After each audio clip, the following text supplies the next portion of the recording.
क्यों बे, चलेगा क्या? बिल्कुल चलूंगा मैडम। कितने पैसे लेगा? मैडम जी 20,000। 20,000? 20,000 तो बहुत ज्यादा है, 10,000 ले लियो। और वैसे भी मुझे तो सिर्फ तो 2 घंटे के लिए चाहिए, 2 घंटे बाद मैं तुझे फ्री कर दूंगी। अब सोच ले। अरे मैडम जी, आज के टाइम में 10,000 में क्या ही होता है, और वैसे भी 10,000 ना बहुत ज्यादा कम है, आप 20,000 कर दीजिए। देख बेटा, 10,000 ना कम नहीं होते। अगर तू पूरा महीना भी काम करेगा ना, तब जाके 10,000 रुपया इकट्ठा करेगा, और मैं तुझे एक बार में कमाने का मौका दे रही हूँ 10,000 का। अब तू सोच ले कि तुझे चलना है मेरे साथ कि नहीं चलना। ठीक है मैडम, लेकिन कोई लोचा वोचा नहीं चाहिए मेरे को। और कौन से होटल चलना है? होटल वोटल नहीं जाएंगे, मेरा घर है ना, हम वहीं चलेंगे। अरे नहीं नहीं मैडम, घर वर पे मत ले चलिए मुझे, क्योंकि घर पे ना लोचा ज्यादा होता है। कहीं आपके पति या किसी भाई ने देख लिया तो वो तो मुझे मार मार के भूत बना देंगे मेरा। अरे यार, मैं तुझे घर ले जाने के लिए बोल रही हूँ तो इसका मतलब यही है ना कि मेरे घर में कोई नहीं होगा तभी मैं तुझे ले जा रही हूँ। और वैसे भी वहाँ पे ना मेरी चलती है, तो मेरे घर में ना कोई तुझे कुछ नहीं बोलेगा, तू आराम से सेफ भी रहेगा और हमारा काम भी हो जाएगा। मैडम सब कुछ तो ठीक है, लेकिन मैं पेमेंट पहले लूंगा। पहले क्यों लेगा? अरे यार मैडम, आपको पता नहीं है, मैं अभी कल ही एक मैम के पास गया था, उन्होंने सर्विस तो ले ली, लेकिन पैसे देने टाइम बहुत किसी कर रही थी, मुझे सिर्फ आधे पैसे दिए, और वो भी काम होने के बाद। अरे यार, तू ना पैसे से बेफिक्र रह, पैसे तो मैं तुझे पूरे दूंगी, लेकिन हाँ, अगर सर्विस में कोई कमी आई या तू मुझे खुश रखने में नाकाम हो ना, तो फिर तू देख ले। अरे आप टेंशन मत लीजिए, सर्विस के मामले में आप किसी अरे गहरे के पास थोड़ी नहीं गई हैं, आप आइए मेरे पास और मैं आपको ना यहीं मिलूंगा। आप जैसे वो बोलते नहीं है कि एक बार यूज करो और बार बार उसको यूज करो, वही चीज है। आप एक बार ट्राई तो करिए, उसके बाद आप खुद मुझे यहीं पे उठाने वैसे तुझे देख के लग तो रहा है कि तुझमें दम तो बहुत होगा, तू लग भी नहीं रहा औरों की तरह। मैं ना बहुत लोगों को अपने घर ले जा चुकी हूँ, पर आज तक ना मुझे किसी में वो दम नहीं दिखा जो तुझ में दिख रहा है। तो तू भी क्या याद रखेगा। लेकिन हाँ, अभी ना मेरे पास पूरे पैसे नहीं है, थोड़े पैसे, तो थोड़े अभी तू ले ले, बाकी काम होने के बाद दूंगी, ठीक है? रुक,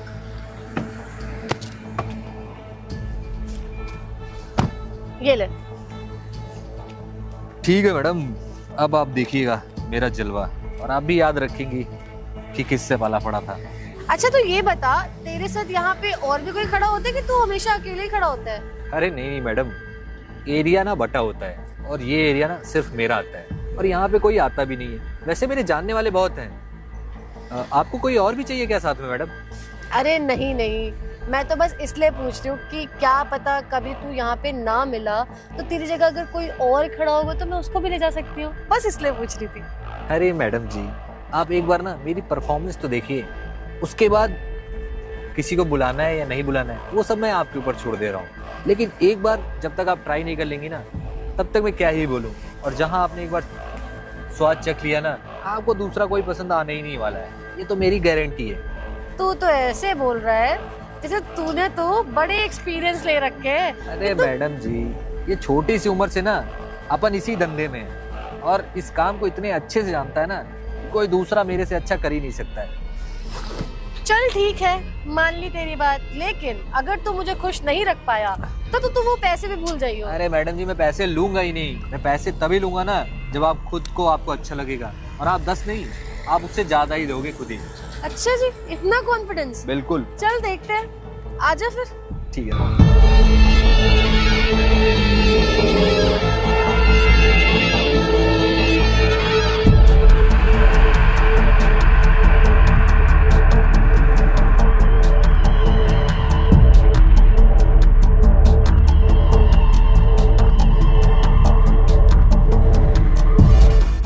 अरे भाई तू काहे परेशान हो रहा है?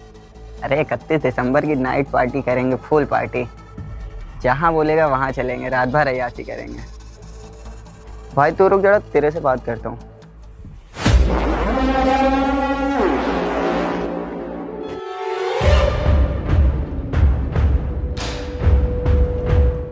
अरे यार, भाभी का ना ये डेली डेली का हो गया, भैया रहते नहीं और पीठ पीछे ये काम चल रहा है। एक काम करता हूँ, इनको यहीं बुला लेता हूँ कॉल करके।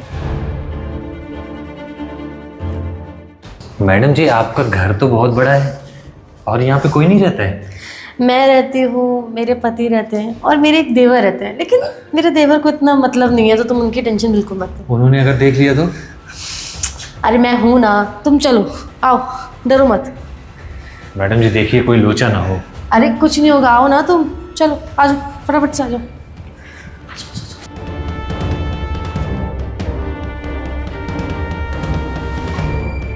अरे आ भी जाओ, डर क्यों रहे हो? डरोगे तो करोगे कैसे? चलो बैठो।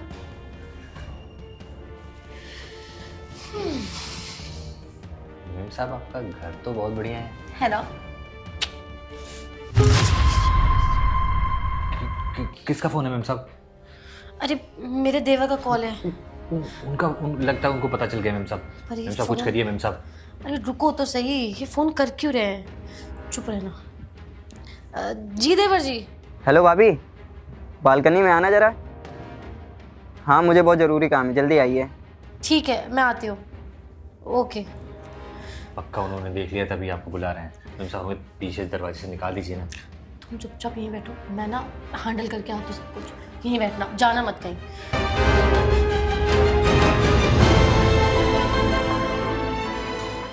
क्या हुआ देवर जी, आपने मुझे बुलाया? कोई काम था क्या? भाभी एक बात बताइए, ये डेली डेली का क्या लगा रखा है? आज इस लड़के के साथ में आई हैं, अभी परसों एक लड़का दूसरा आया था, उससे एक हफ्ते पहले एक लड़का और आया था। आप कर क्या रही हैं? मुझे तो कुछ समझ ही नहीं आ रहा। भैया एक तो बाहर रहते हैं, आप पीठ पीछे ये कर क्या रही हैं? अरे देवर जी, आप इतने परेशान हो क्यों रहे हैं? अगर आपको भी चाहिए तो मैं आपके लिए भी ले आऊंगी। क्या बात कर रही है भाभी, सही बताइए, मेरे लिए भी ला देंगे? और वैसे भी आप जानते हैं अभी तक मैंने कुछ किया भी नहीं, सही बताइए ला देंगी? बिल्कुल देवर जी, जरूर ला दूंगी। और नहीं मिली तो फिर मेरा क्या होगा? फिर मैं वैसे ही अरे देवर जी, अगर नहीं मिली या कोई नहीं आई तो मैं हूं ना, आप परेशान क्यों होते हैं? अच्छा मतलब आप मुझे, अब कैसे बोलूं, मुझे समझ में नहीं आ रहा। चलिए ठीक है, नहीं भी मिलेगी, आप तो हैं ही, और वैसे भी मेरी भाभी इतनी हॉट है तो क्या ही मुझे बाहर जाने की ज़रूरत है। तो कोई बात नहीं, अगर नहीं मिलेगी तो हम आपके साथ रह लेंगे। हम भैया से बताएंगे नहीं, आपको जो करना है वो करिए। आप अब जितने लड़के मन हो उतने लाइए। ये हुई ना बात, बिल्कुल बेफिक्र रहिए, मैं हूं ना आपके लिए। ठीक है भाभी, फिर अब मैं जाऊं? आज शाम में फिर हम लोग साथ रहेंगे ना? जी देवर जी, अब मैं जाऊं? हाँ हाँ आप जाइए। ओके देवर जी। यार भाभी कितनी अच्छी है, मेरा कितना ख्याल रखती हैं, मेरी जवानी के बारे में सोच रही हैं। एक भैया हैं, यही कहते रहते हैं अभी तू छोटा है, अभी तेरे बस की नहीं है ये सब करने की। अब भाभी मेरे लिए एक अच्छी सी लड़की ढूंढ देंगे तो मैं भी अपनी जवानी का एंजॉय करूँगा, दिन रात उसी के साथ रहूँगा, बढ़िया मस्ती करूँगा। और नहीं भी मिली तो क्या हुआ, भाभी तो हैं ही हॉट से, इन्हीं के साथ मज़े लेता रहूँगा। भाभी भी मज़े ले रही हैं, मैं भी लूँगा। चल अब दोस्तों से बता दूं, मेरा तो जुगाड़ हो गया न्यू ईयर में, अब मैं जाऊँगा ही नहीं कहीं। थैंक गॉड सब हैंडल हो गया। मैम साहब कुछ लोचा तो नहीं हुआ? अरे कुछ नहीं हुआ, तुम टेंशन मत लो, मैंने उन्हें हैंडल कर लिया है। ठीक है मैम साहब। तो मैम साहब फिर शुरू करते हैं लेट हाँ। के।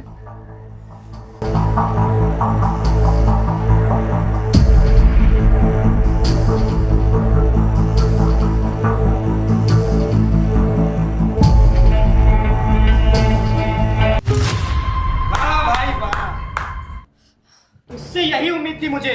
मेरे पीठ पीछे ये कर रही है। अरे मैं दिन रात नौकरी करके वहाँ मरा जा रहा हूँ, तो तुम दोनों यहाँ अय्यासी कर रहे हो। और ये लड़का कौन है? नहीं रुक, तुम गलत समझ रहे हो, ऐसा कुछ नहीं है। अच्छा मैं गलत समझ रहा हूँ? ये आंखों के सामने देख के मैं गलत समझ रहा हूँ? सर मैं नहीं जानता, इन्होंने मुझे बुला। सर छोड़ूंगा नहीं तुझे। और तुझे तो मैं तेरी माँ के पास फोन करके ना बताऊंगा ये सब तू मेरे पीठ पीछे क्या करती है। एक एक चीज बताऊंगा तुझे। तूने मेरी जिंदगी बर्बाद कर दी। अरे वहां मैं दिन रात पुलिस की नौकरी कर मेरी बात तो सुन लो। Thank God. मैम साहब कोई दिक्कत तो नहीं हुई? नहीं कोई दिक्कत नहीं है, मैंने सब हैंडल कर लिया है, तुम टेंशन मत लो। खैर तुम ये बताओ कि तुम ये सब काम कब से कर रहे हो और क्यों कर रहे हो? नहीं साहब ये सब काम कौन करना चाहता है? अब ये काम ये समझ लीजिए कि मैं एक तरीके से मजबूरी में कर रहा हूँ। और शुरू से ही बचपन में ही जब मैं छोटा था तो माँ बाप गुजर गए, और आस पड़ोस वालों ने ही मतलब ऐसे ही देखभाल की मेरी। और उसके बाद कोई भी कितना भी खास होता है तो इतना कोई देखभाल करता नहीं, उन्होंने मुझे मेरे हाल पे छोड़ दिया। मैं कितनी दिन और कितनी रातें मैंने भूख में गुजारी है। मैं स्टेशन पे रहता था, वहीं पे मांगता था, जो थोड़ा बहुत मिल जाता था वही खाता पीता। वहीं स्टेशन पे ही ना एक भैया मुझे मिले जो ये सब काम करते थे, और उन्होंने कहा तू खूब सारा पैसा कमाएगा। पैसों की लालच में मैंने ये सब शुरू कर दिया। पर मैम साहब इसमें पैसा तो है, लेकिन अब एक बार इस धंधे में जो फंस जाता है वो निकल नहीं पाता है मैम साहब। पर एक बात बताओ, तुमने कभी ये नहीं सोचा कि तुम ये सारे काम ना करके कोई ढंग का काम कर लो या कोई ढंग की जॉब कर लो? मैम साहब हमें कौन देगा ढंग का काम और जॉब आज के टाइम में ना मैम साहब। और पढ़ाई चाहिए होती है, और पढ़ाई तो मैंने बिल्कुल की नहीं, और पढ़ाई के बाद भी ना लोग बोलते हैं कि पैसा भी लगता है इसमें। कहाँ तक पढ़ाई की है तुमने? मैम साहब यही बता तो रहा हूँ, बचपन से ही मैं उन्होंने निकाल दिया था तो मैं गया था 3-4 क्लास तक ऐसे ही पढ़ा है बस मैंने। अच्छा, तो एक बात बताओ, अगर कभी ऐसा हुआ कि तुम्हें कोई ढंग की जॉब मिली जिसमें ये सारे काम ना हो, जिसमें सारा काम अच्छा हो, तो क्या तुम वो जॉब करोगे? मैम साहब बिल्कुल है, ये काम कौन करना चाहता है, मैं छोड़ दूंगा तो ये तुम ये सारे। सारे काम छोड़ दोगे? हाँ बिल्कुल मैम साहब, ये सब काम छोड़ के मैं अच्छे से ईमानदारी से मैं भी रहना अच्छा। चाहता हूँ। वैसे ही मैम साहब मैंने सोचा है कि आगे चल के अगर मुझे कुछ ठीक ठाक नौकरी मिल गई तो मैं शादी वगैरह करके और ये सारे काम छोड़ दूंगा। ओह अच्छा, तो मैं ना तुम्हें एक बात बताना चाहती हूँ। तुम्हारी एक फ्रेंड है ना, खुशी नाम की, हाँ हाँ। उसने मुझे तुम्हारे बारे में सब कुछ पहले ही बता दिया था। तो मैम साहब आप उसको जानती हैं क्या? हाँ, वो मेरी काफ़ी अच्छी दोस्त है। उसने मुझे तुम्हारे बारे में बताया था कि तुम बहुत मजबूर हो और मजबूरी में आके तुम ये सारे काम कर रहे हो। उसी ने मुझे बोला था कि मैं तुमसे बात करूँ, तुम्हें कोई अच्छी सी जॉब दे दूँ। और जब मैं तुम्हें वहाँ सड़क पे मिली थी तो मैंने वहाँ पे तुमसे इसलिए उस तरीके से बात की थी क्योंकि मैं नहीं चाहती थी कि मैं वहाँ पे तुमसे ये सारी बातें करूँ। मैं चाहती थी तुमको अपने घर ले आऊँ, फिर यहाँ आके तुमसे ये सारी बातें करूँ, क्योंकि वहाँ पे बात करना मुझे सही नहीं लगा, इसलिए मैं घर पे लेके आई। तो मैं तुमसे ये जानना चाहती हूँ कि अगर तुमको मैं सही अच्छी साफ सुथरी नौकरी दूँ तो क्या तुम उसमें अपनी पूरी ईमानदारी और लगन के साथ मेहनत करोगे? जी बिल्कुल मैम साहब, मैं तो चाहता ही हूँ कोई अच्छा सा काम मिल जाए। मैं यही काम अपना ईमानदारी से करता हूँ मैम साहब, तो वो काम तो अच्छे से करूँगा ही मैम साहब। और ये सब छूट जाएगा तो मेरे लिए भी अच्छा होगा, मेरा फ्यूचर भी सही हो जाएगा। और खुशी ना मैम साहब मेरे को बहुत प्यार करती है, उसने मुझे इतना कुछ करने के लिए अलाउ किया है। आप ही सोचो कौन चाहेगा कि उसका बॉयफ्रेंड किसी पराई लड़की के साथ। बिल्कुल सही बात। कोई लड़की नहीं चाहेगी कि उसका बॉयफ्रेंड ये सारी हरकतें करे, और उसके बाद वो लड़की सोचो तुम्हारे साथ रह रही है तो उसको पता होगा कि तुम कितने मजबूर हो, इसलिए उसने मुझसे बोला कि मैं तुम्हारी कुछ मदद कर दूं। तो मैं तुम्हें एक ऑफ़र देती हूँ, मैं तुम्हें अपने ऑफिस में जॉब पे रख लूँगी, और मैं एक MNC कंपनी की मालिक हूँ, तो मैं उसमें वहाँ पे तुम्हें एज ए एम्प्लॉय हायर करती हूँ, और तुम्हारी सैलरी भी होगी 50,000। तो अब तुम ये सारे काम छोड़ दोगे और ईमानदारी के साथ मेरे ऑफिस में काम भी करोगे और अपनी गर्लफ्रेंड के साथ भी रहोगे। ठीक है मैम साहब। ठीक है, रुको एक मिनट।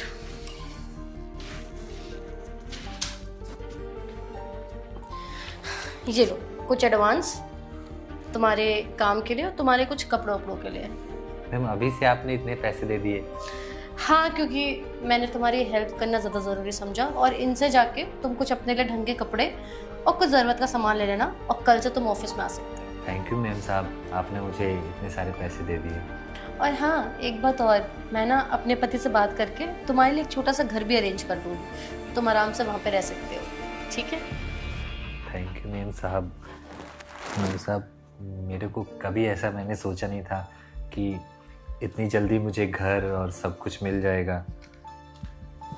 अरे क्या हो गया, तुम रो क्यों रहे हो? नहीं मैम साहब कुछ नहीं। अरे रो मत, यही सब हुआ था, यही इतनी देर से तुम्हें समझाने की कोशिश कर रही हूँ मैं। यार सृष्टि सॉरी यार, मुझे कुछ समझ में नहीं आया, तुमने उसके हाथ लगा रखा था, मुझे लगा तुम शायद कुछ गलत कर रही हो, इसकी वजह से मैंने तुमको भी मार दिया और इसको भी मार दिया। भाई माफ़ कर देना, मुझे नहीं पता था। आज मुझे तो अपनी वाइफ के ऊपर गर्व हो रहा है कि उसने ऐसा काम किया। अरे आज के ज़माने में ना ऐसी लड़की किसी को मिलेगी भी नहीं। भाई तुम्हें कोई भी कभी भी दिक्कत हो ना तो मुझसे बता देना, मेरा नंबर ले लो। कोई भी दिक्कत हो कभी भी हो, पैसे से या अरे सृष्टि, तो इसको नौकरी के लिए बोल ही दी है ना, अब तो क्या दिक्कत है? अब तो तुम सृष्टि के भाई जैसे हो गए, और अब तो मेरे को एक साला भी मिल गया। सृष्टि, मुझे माफ कर देना यार, मुझे नहीं पता था कि इतनी बड़ी मदद कर रही हो तुम इसकी, और मुझे जो समझ में आया वो मैंने कर दिया। कोई बात नहीं, कभी कभी ना जो आंखों से दिखता है वो भी सच नहीं होता, इसलिए पहले ना बात जानना चाहिए, उसके बाद कोई फैसला लेना चाहिए। साहब, आप क्यों मुझे सॉरी बोल रहे हैं? आपकी वजह से ही तो मुझे मैम साहब ने इतनी अच्छी जॉब दी है और अब मुझे घर भी मिल रहा है। आपको कुछ करने की ज़रूरत ही नहीं पड़ी, क्योंकि मैम साहब ने पहले से ही सब कुछ कर दिया था, और आपने उतना ही रिएक्ट किया जितना आपने अपनी आंखों से देखा। ठीक है साहब, अब मैं चलता हूँ। मैं कल से जॉब पे आता हूँ। ठीक है।